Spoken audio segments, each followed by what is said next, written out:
there any Atlanta food spots that you had to hit for coming up here for good?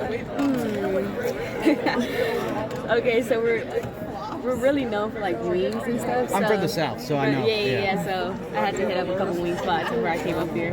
What's been, just in life, not necessarily basketball, been the biggest adjustment about moving up here? I would say things are a little bit more slowed down here.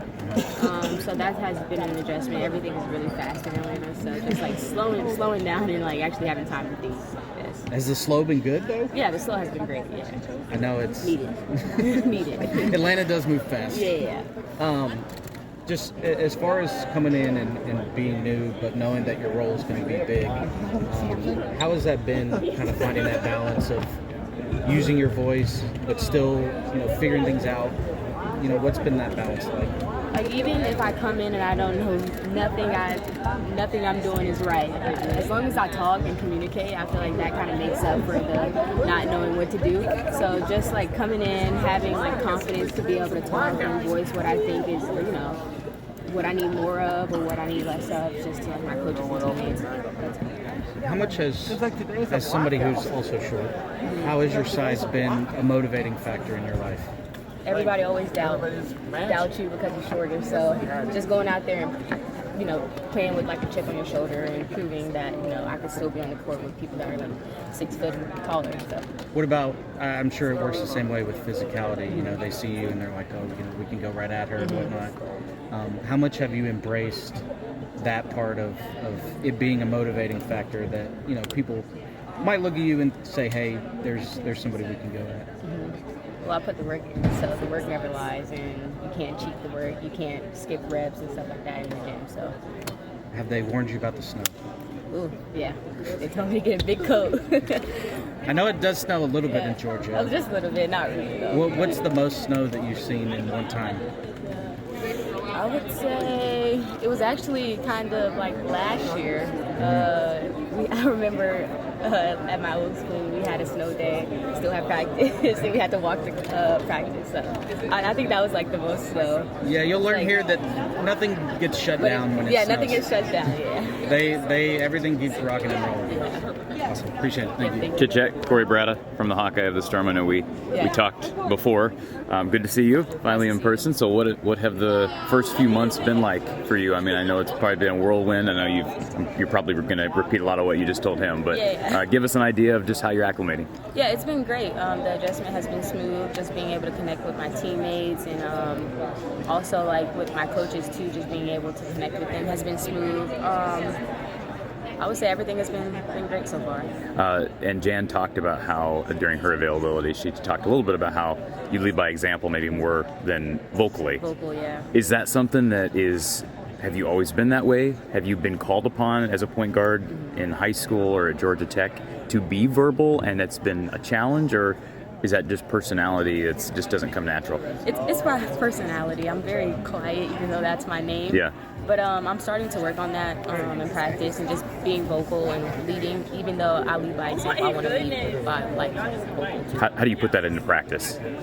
Just like cheering on my teammates, showing them what I think they could have did better in certain situations. And it doesn't even have to be critiquing. It could just be like cheering my teammates on. So. Do you feel like you have the green light to shoot? Because like you at Georgia Tech, you would pull from anywhere, and which makes you kind of unique to someone. Like Caitlin Clark, obviously we're used to seeing that here, but you seem pretty fearless on the court. Mm-hmm. Yeah, I feel like sometimes you get in moments on the court where you just don't think, and sometimes I do overthink. So just not thinking, still thinking, but not thinking as much, and just like taking those shots that I know I can make because I practice on them every day. Yeah. Is there anybody that's really flashed here so far early on in practice? Don't say everybody. Everybody, I have to say, because everybody has had like moments where it's just like, whoa, really good. What's the aspect of your game you're focused in on, honed in on improving the most before we hit your exhibition against Ashland? I would say my jump shot, just getting lift on my jump shot, shooting over bigger defenders, that's going to be key. So jump shot and like floater too as well. And Jan also talked about your defense. Mm-hmm. I think it's a natural question. You talked earlier about people discounting you because of your size.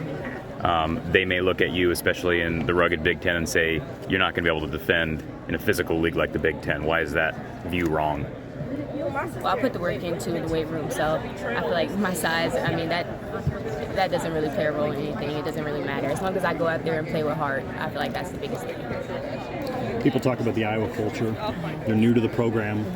Did it take long for you to kind of notice that culture and see what it's about? And they talk about the team aspect. And what have you noticed about the culture since you got here? The culture is just really just like uplifting each other, sticking together. Like our team is very good with that. I would say like in the hard times during practice where it gets hard, it gets tough. We stick together, we huddle up and just say like, okay guys, we're not doing good at this, so we need to pick this up. So that just that culture was sticking together. I think that's really big. Jan called you definitely a pass first point guard. Yeah. Do you get as excited about making a crazy good pass for a layup as you hitting a three? I mean, yes. do you get excited about hitting a dime, full court to somebody? I mean, you have to have a certain mentality to be a pass first point guard and want to make passes, right? Yeah, I get excited more with a crazy flashy pass than we score a three. I feel like that's something I get more excited about. Have you been like that your whole life, where you just like setting people up, or? I just love setting people up. Like that's just all. Ever since I was a little girl, that's all I love, for real.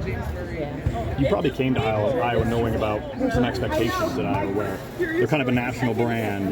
People know about Iowa. Do you welcome that as a competitor? Of people may circle Iowa and want to beat Iowa, and their expectations with the program and finishing high in the Big Ten.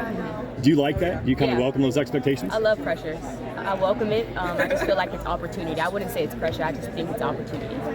When you hear that this arena will be full for home games, 15,000 people, does that excite you to play in sold-out crowds? I mean, who wouldn't be excited to play in front of those many people? Like you can imagine it, you can see it, but once you're really in it, then that's when you'll feel the feeling of it. It'll be surreal. Thanks so much. Appreciate it. Thank you.